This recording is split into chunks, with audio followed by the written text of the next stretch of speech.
I was reading the news last week when I saw President Trump say we should be welcoming Chinese electric vehicle makers into the United States.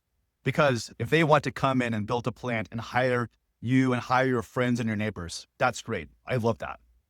But President Trump shouldn't love that, nor should US automakers or consumers. That's because China and Chinese firms don't play by the same rules that we do. Chinese EV makers have benefited from massive state subsidies that have allowed them to underprice competitors in global markets.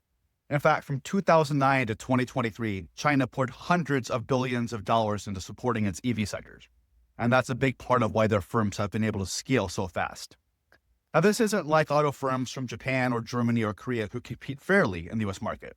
Chinese EV makers have entered new markets at artificially low prices because of their government backing. If we let Chinese EV makers manufacture here, we risk repeating the same pattern that's already decimated US solar and steel industries.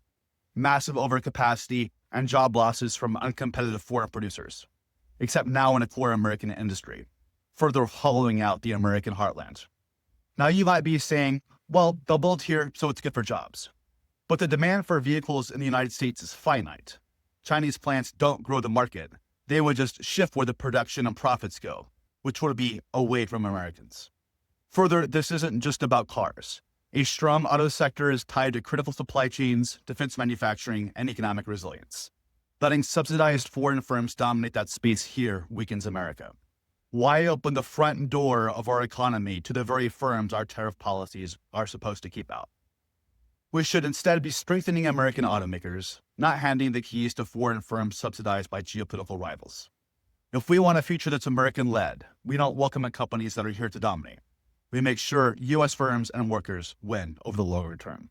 Let's not let Chinese EV makers manufacture their vehicles in the United States.